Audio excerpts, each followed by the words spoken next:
So today we're going for a rip. We're gonna go to pick up the decking for our roof rack or catwalk, as we like to call it. And we're pretty excited. I think that we're getting these old cedar telephone poles. So it's super old, super dry, and ready to become a catwalk. First road trip! First little rip, if you will. Well, together. Since we bought the bus. Yeah. But side by side. This is our first side-by-side adventure. Yeah. And you guys are getting a sneak peek right there. Maybe. Yeah. I don't know when you're gonna see that video. Yeah. If we ever get the dang old ceiling done. We're gonna take a break from the ceiling because we're actually gonna move into the bus in a few days. Like next Friday, and today's Friday. So we have a week from today until we move into the bus. So we did a detour project so that we get our water done, which is the finishing off this plumbing. Turn left onto Earth Line 29. Left onto line 129. So we did a little bit of a detour project so we get our water system done before we move in, because that would be nice. Yeah. To have running water before we move in. And then we can get back to finishing up the wall in our bedroom, slap down a mattress, let that thing puff up for like 48 hours, and then we can get back to working on ceiling and whatnot. But we can't put up any more walls until we finish the plumbing and do the plumbing test. So that's all. That's it. That's all we have to do.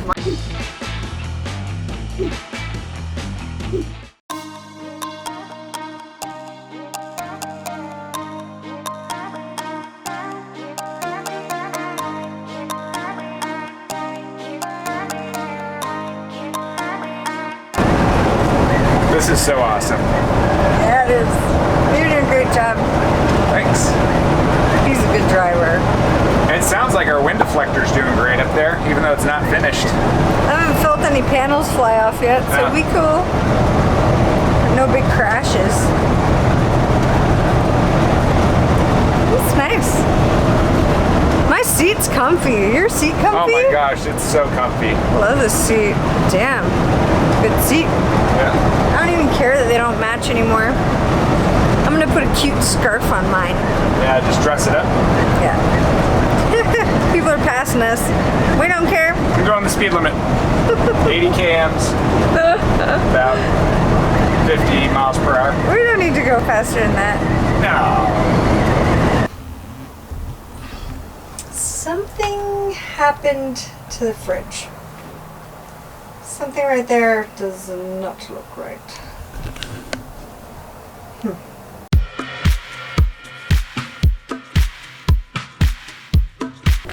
Before we get going with the water filtration, we need to rinse out the 100-gallon tank. We're gonna use some vinegar. So apparently there's a lot of ways to sanitize tanks. You can use bleach, you can use vinegar. Our filtration system is going to be able to filter out things like Giardia and Salmonella and all sorts of poo-poo bugs. So we're not really too worried about that, but we're worried about little particulate, like little pieces of plastic and stuff just for manufacturing. So we're gonna rinse it out with some vinegar and water. We've got a water safe, like a potable water, drinking water safe hose here. This one's called Flexzilla. Yeah? Okay, let's go. You wanted to tell them about the hose. So when using hoses for freshwater systems, it's important to use hoses that are designed to be able to be drunk out of, because there's all sorts of different plastics and stuff that they use, and also metal fittings that could leach all sorts of nasty stuff that you really don't want to drink. So use a hose that's meant for potable water. In this case, this one here specifically says drinking water safe. Flexzilla! And supposedly it won't kink under pressure, but we all know that hoses all kink, even the industrial grade ones. So we'll just use this one. This one's 25 feet. We're gonna carry this with us as we're traveling down the road. So if we ever need to fill up with water, when we need to fill up with water, we'll be able to hook up to a hose bib from a municipal supply, or we've got a really cool pump system that we could actually grab water from freshwater sources.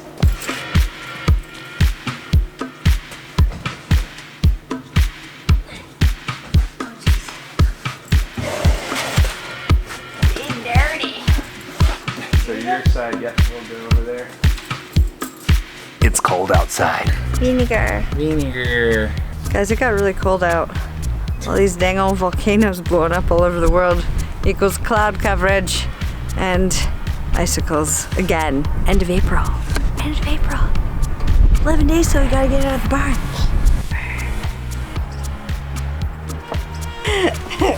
Our hose holder graciously holding the hose for us. She's doing a great job.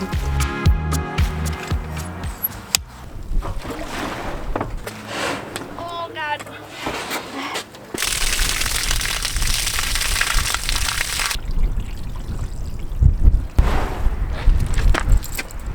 Something pounds of water.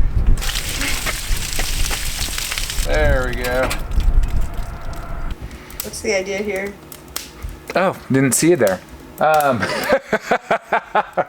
So it's pretty cold out, and I'm adding flexibility to this braided hose. Look, so compared to this one right here, Yeah. like look at that. Well, let's try it. Yeah, this might be warm enough to make this connection now. Yeah, I think we're gonna win on this one. Yeah, we are.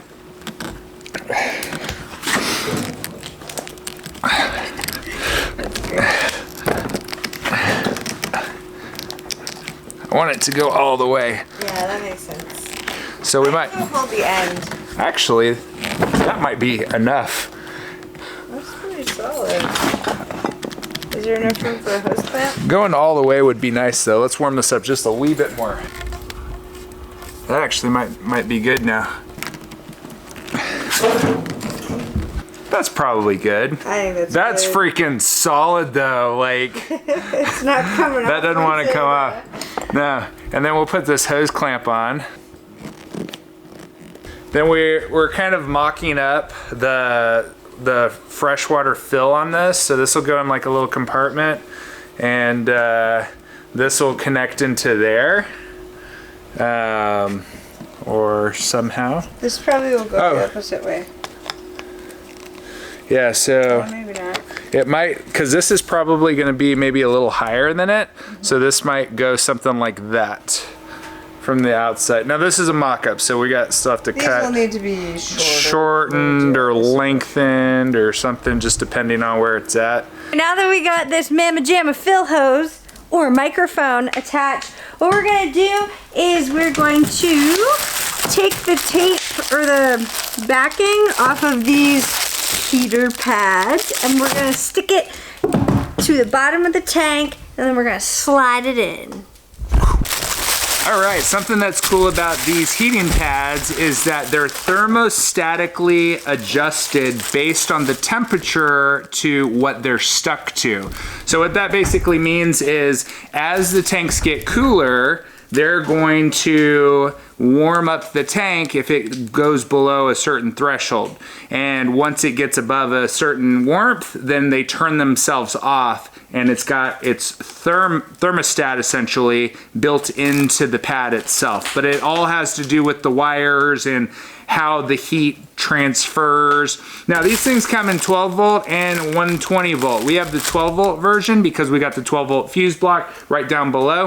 And we're gonna set these up on a switch. We're not gonna be doing the switch today, so you're gonna have to stay tuned for that. But basically what that's gonna allow us to do is be upstairs and turn on and off the pads that are on the bottom of the freshwater tank and the two gray water tanks. So what you're saying is these are self-regulating. Yeah! That's amazing. Now, I am going to use isopropanol 99%.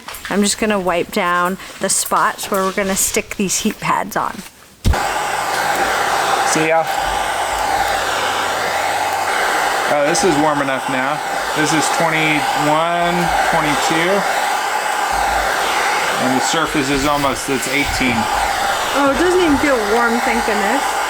I was a little nervous about how concave it looks. It was already like that. Okay. I think as long as we're close, it'll probably be pretty good. Throw it on the ground, quick, Ready? go. That's pretty center. Thanks. I just eyeballed it. She got me eyeballing things, guys. I ruined him. She ruined me.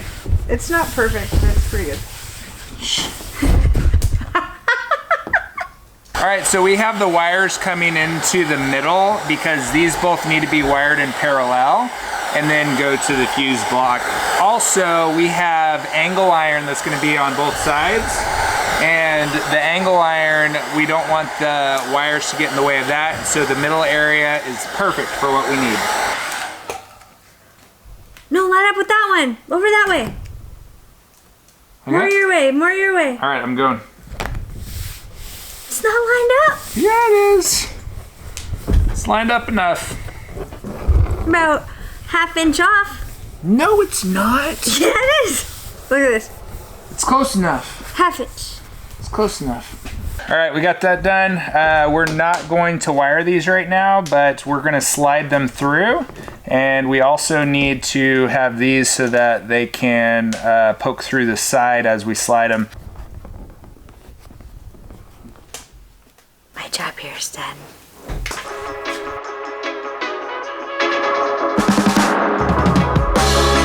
Now we're just gonna tighten up our tank holster here.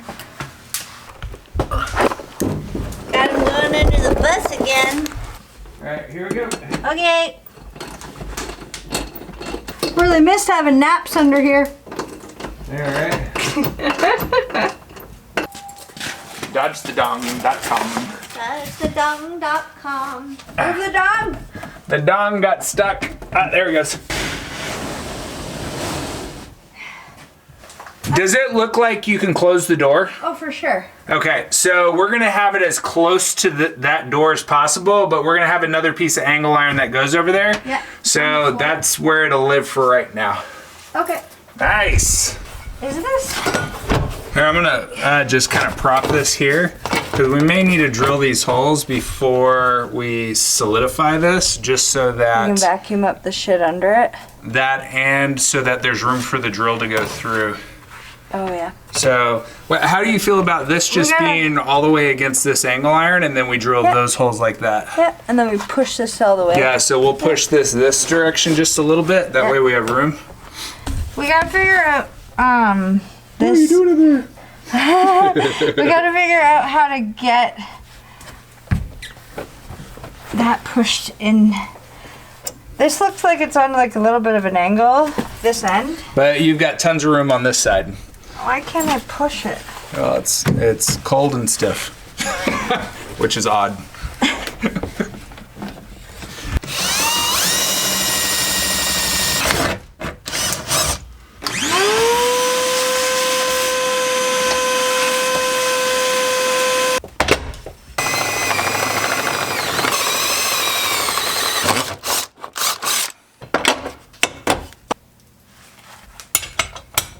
Thread locking. Lock your threads. Don't forget. Don't forget. Lock your threads. Lock them with a nut and a lock washer and a washer and a nut. For all those out there who are worried about our nuts and washers. There's the proof. I see it. Me versus Should I go Garcia. for a second? Nice. Can I hack it? Let me shoot. Yeah! Nice. Perfect. Good job. Good idea. So the wires back there, I didn't want them to get pinched while the weight is on there. So we just put a little bit of foam on either side of it, kind of like an exercise mat. And now the wires, they'll be able to just move freely. We're gonna attach them in place and route them up and out over to the 12 volt panel, but now at least they won't be pinched. That's a great idea. Other side, the passenger side, we've got the angle iron against that one over there. We're gonna do the same over here. All this is doing is helping to hold this tank and keep it from going laterally from driver to passenger side. We're gonna have another piece that comes over the top here in a second, and you'll see that.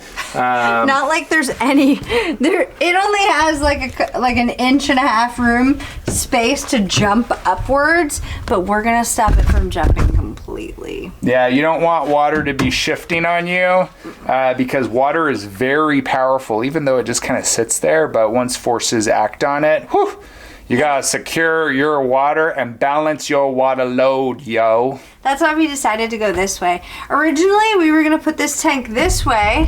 Yeah. But it was such a pain in the butt to get it to go that way. And then once we had the 2 tanks in the center, we were like, it's gonna be totally unbalanced and lopsided. And then this ended up working out really good. Real good. So next step, drilling out those holes.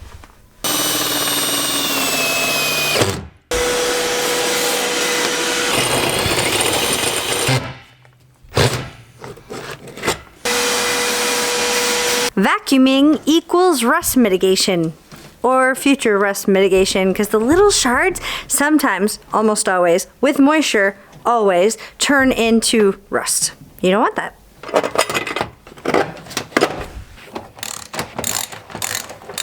Homemade jumbo washer. One for each end. Sweet.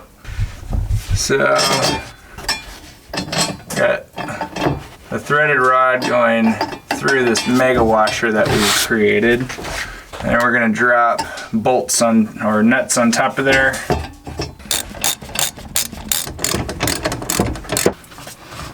Not moving at all. So the idea is not to squeeze it too hard, but it needs to be holding it firmly so that one, the tank is all the way against the floor, and 2, it won't bounce up. So if this was too loose, it could bounce, and we don't want this thing to bounce at all. This thing's not going anywhere. Not nowhere. So there is. Simple design, but beautiful. See guys, we're still gonna have room for like a drawer or something above that. That's pretty sweet. How cool is that? Yeah. Pretty cool. That's quite a bit of room too for a sizable drawer. Yeah.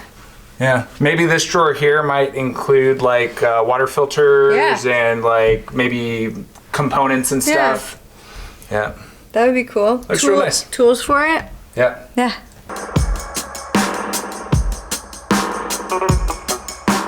Now it's time to get all the pieces out for our filtration system. Back to you, Brian.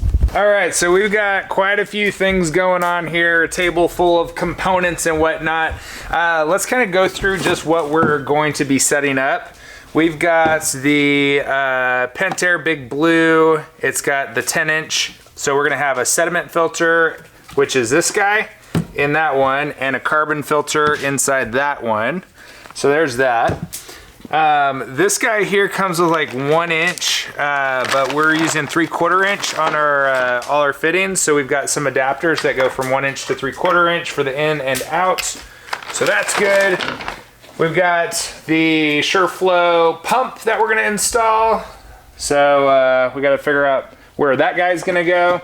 And then we also have a UV filter that we're gonna install. So what's funny about this system is we called a company out of British Columbia, and we were like, okay, so get this. If we wanted to pull water out of a lake or a stream or a freshwater source that even a beaver pissed in, we wanna be able to drink that water. Go. And he was just like, oh, I could set you up with the right system. So we've got this particulate filter, and it goes down to 1 micron. So it's a 25 micron on the outside and then 1 micron on the inside. So that's your first one. Then you've got the, this one's the activated carbon filter. Filters out all sorts of crazy stuff that carbon filters do. And then the UV filter, which is this guy here. I'm not gonna pull it out of the box yet, but it's this big canister right here that runs UV light through the water, and it kills all the poo-poo bugs like Giardia and E. coli and Salmonella, I think. Maybe some other ones, but the ones that make you really shit your pants. It's time to go back under the bus and play water filtration Tetris. All right, let's go to the dark side of the bus. Try not to trip over any of the stuff we've been hoarding. This Big Blue is a lot heavier than I expected. Oh. There it is. Ooh, look at that thing. Ryan thinks this thing's a heat sink. Potentially. I just called it a mounting bracket. I agree with them on that. I'm putting this on because I want to see kind of how it attaches. Because there's two orientations that this can sit in. It can be on the wall like this, or it could be on the wall like this. The thing about it though is this has to be able to be taken off, and you need room on this side because there's a quartz sleeve that the light is sitting in on this side, and then the light, the UV lamp actually comes in this side. So we need to be able to access both directions. And I figured that if I take this and put the bracket on, then while we're doing our little Tetris game down there here in just a minute, then we'll be able to place it more properly, I guess. See how much space it takes up? Yeah. If we put like a little wall bracket or something, like down from here, then we'll be able to mount that there. I guess we couldn't have a drawer without that wall. It'd be good to have a wall. Yeah. Yeah. We talked about it before. Yeah, we did. So something like right there, maybe. And then if this guy is... It's like the perfect amount of space for this setup. I know. Maybe. Oh. Well, since this is going to be on this wall, then we could probably bring Big Blue a little closer. Yeah. And put an elbow. Yeah. And then we'll just measure on this guy. We actually, if this is up in the air, can you hold that up? If this is mounted here, then we can take these filters off and be able to pull the quartz out. And then we can put its little charging unit or whatever. You can set it down now. Oh my god. Then we can put its little electric unit higher up here on the wall. Yeah.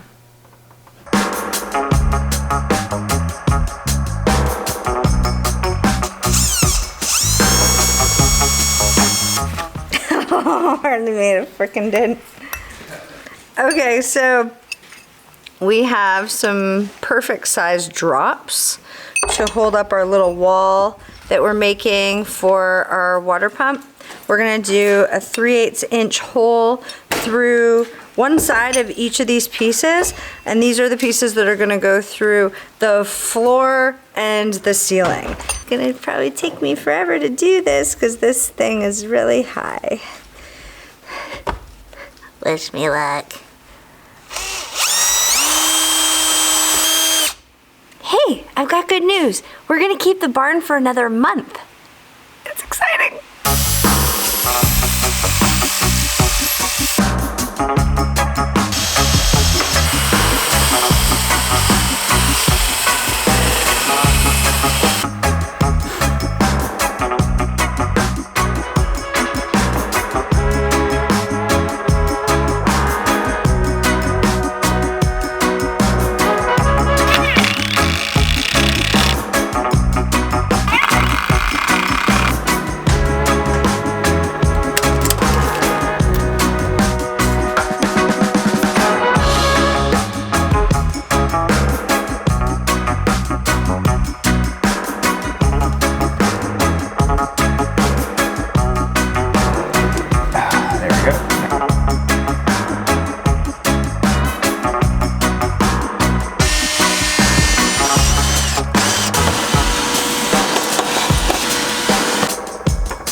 So we pretty much got the exact same setup for our recirculating shower.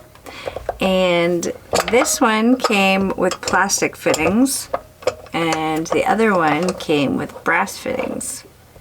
So we're gonna put these two systems that are different brand names to the test and see which one we like better. And then we'll tell you after.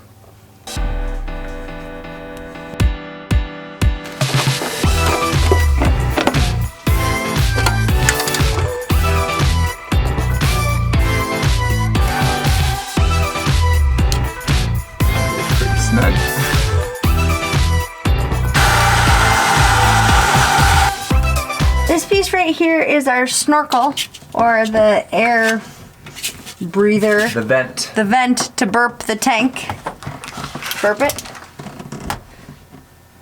It's the air tank vent. What do you think, something like that? Yeah. That way it's out of the way of the potential drawer. Yeah. And then we cut it like here. Right there. Yeah. So we're gonna put a little hose clamp on the end to remind us when we get our bug screen mesh that we need to put that on top of there. Just so no critters try to get in our tank and lay their little baby eggs in there. Ugh. That should be fine for right now, huh? Yeah.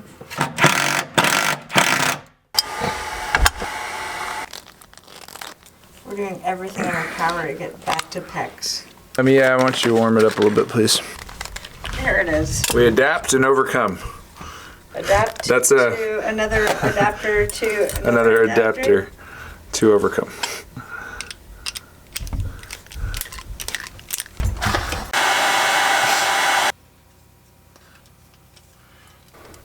That feels pretty freaking tight. That looks good. We've run into just like a slight roadblock, and the reason being the diagram that Brian created has a ton of space, but spatially down here things are a lot different than they are in this beautiful spacious diagram. So we're kind of MacGyvering a couple things so that it works and so that we can still bypass the filters if there was some kind of emergency and we needed to just fill the tanks. We need to be able to bypass the filters so that if the filters got contaminated or something like that, that we could do that. Or they went out of service. Or they went out of service. Yeah. And they just needed to be shut off before them and after them. So he just cut that hose shorter so that we can have a shut-off valve in there. Right in there.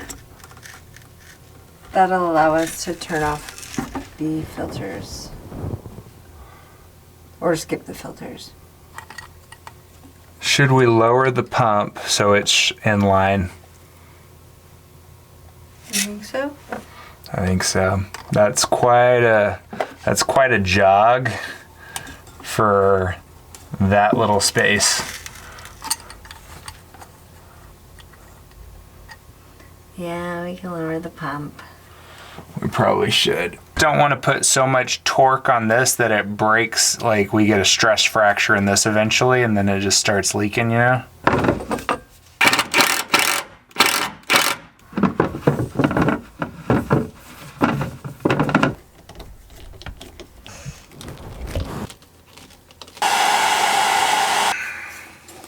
Alrighty, y'all, here's what we have so far. We just need one more hose clamp here. We've got some more. So this is the tank to pump. We've got an on and off valve here so that we can isolate. If we shut this off, we can isolate the pump.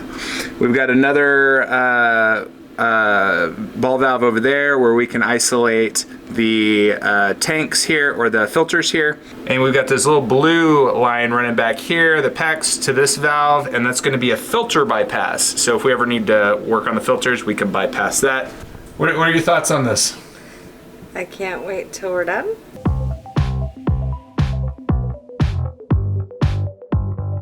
All right, so next up we need to mount the UV filter. Whoa. So this Viqua filter feels pretty sturdy. In a future video, you'll see us putting together the recirculating shower. And when we do that one, we're going to be using a different UV filter, and we'll definitely compare and contrast the two and see which one's better. The Viqua is substantially, probably twice the price of the other UV filter that we have, but the specifications are the same. So, and the other one we have is probably twice as long. So far the Viqua is winning because it's shorter. Well, this particular one is shorter.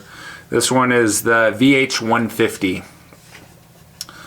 So first I'm threading it by hand so that I'm sure that I get the threads in there seated right. You don't want to cross thread these. And then just using the channel locks to thread it on a little tighter. There we go. Don't want to over torque it. Never over torque your connections because they could leak if you do that.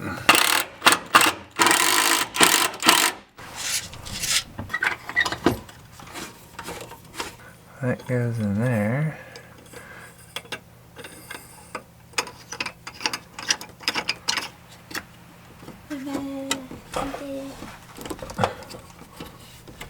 There we go.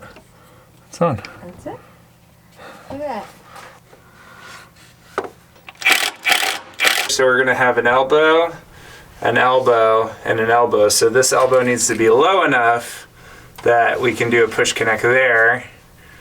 And it might actually end up being like at that orientation because of how far out this one is comparatively. So we'll get a little section connected there, and then a little section connected off this side here. Wow. So we'll make 2 more of these little sections. Just blasting through the plumbing parts. My gosh. Okay, so these push connects are not cheap. Like if you buy the Shark Bite version, they're like what? Like 19 bucks a piece. Yeah. These are push in connect from Canada. Canadian version, yeah. That's what that looks like there. A 4-pack of these, so like that, are like 24 bucks or 20 bucks, something like that for a 4-pack. So we should have bought a lot more of those packs. Yeah, we can get some more for sure.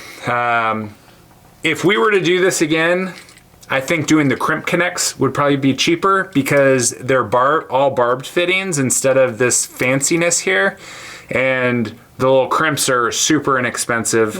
And the barbs are they're like $1.50 a barb, like per fitting, like for an elbow, versus $5. We didn't know. But we want you to know. Now we know, we're disappointed with ourselves. Yeah. Totally disappointed. Wow. This plumbing system is expensive. It's even more expensive because we decided to do push connects. To do push connects, and I wanted a recirculating shower. That's all right. So I'm a diva, and I can't take a 5-minute shower. I don't even know how I get the tangles out of my hair that quick. I don't know either. Whenever you get a chance to put your push connect fittings on upside down like this, it's always the best because then you can center this little dongle thing in the middle, because you see when I like put it up like this, the white thing kind of positions itself to the bottom, but when you hang it, it'll like for the most part lay in the center, and then you can just like put the piece of PEX up into it. It just works so much better and is way less frustrating.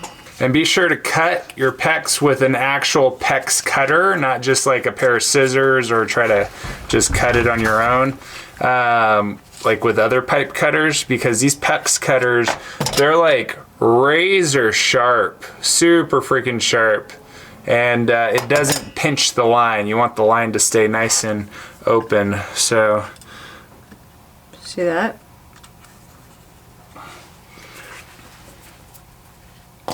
There we go. Nice and in there.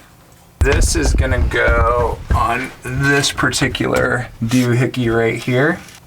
There we go. So something I like to do is straighten out the pieces. If it's like a super straight run like this, just kind of straighten out the piece so that it doesn't put tension in it, because look how curly that is. But now that I straightened it out, it kind of holds its shape. There it goes. There we go. So see how that lines up now? I could stop there and comfortably say, okay, we're good. That'll at least give us enough room to push this guy on. There we go. Then rotate that guy, and then we'll rotate this guy back up. Oh, look at that. I'm gonna leave this loose for a minute because we need to, and that doesn't even touch the ceiling at all. That's great. We'll need to be able to put a piece of PEX up into that snorkel. Yeah, and we haven't measured that yet, so. Sweet. There it goes.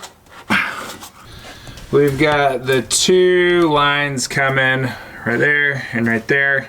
So this one's coming from the UV filter, and that one there is coming from the filter bypass. So both of those are gonna have a T, and then we'll get them connected. Okay, so for the water heater, on the cold water side, we're putting a check valve in. Basically, this is a one-way valve. There's a little arrow on it right there, which prevents hot water from inside the tank from migrating or backing up through the cold water line. So we're just gonna put this in line here, and then also have a quarter turn ball valve as well. And the water goes that direction. So we're under the bus again, guys. Seems like we're gonna be under here for a while longer. There's so much that goes on under the bus. Like, what's interesting about building a Skoolie I see is that, like, if you don't have underbody storage to put a lot of these components, they gotta go upstairs somewhere. And I like that we built the underbody storage, which helps protect all of this equipment and stuff and keep it nice and Some out of the buses element. don't have the option, though, to have it because they have a drive shaft, right? So Yeah, but they then- might have side compartments. Yeah, that's what I was just gonna say. So then people end up making the little side compartments, which is just as good. Yeah. You just might have to make more of them. Yeah. But if you didn't make those, then like all your water would have to go upstairs, all your gray water would have to go upstairs, and you have to figure out the logistics for drains, stuff like that. So even if you've got a little bit of space underneath the body somewhere, even if you have a drive shaft, like take the time and build it nice and tight and insulate it, because that'll open up more opportunities upstairs for design and for space. Livable space. Yeah. Ah, there it goes. Cool. And that completes that until we get the tank in place, because then we'll have another piece coming off here and an elbow dropping down into the tank.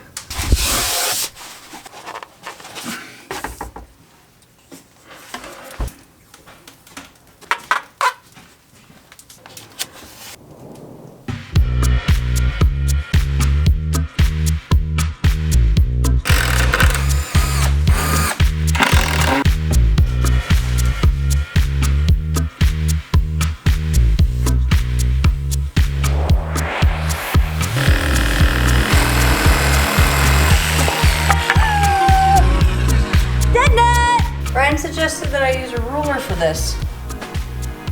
I decided to freehand it. Sometimes, lads, you just gotta let the gals just go for it. Just make it curvy, ladies. You know you want to.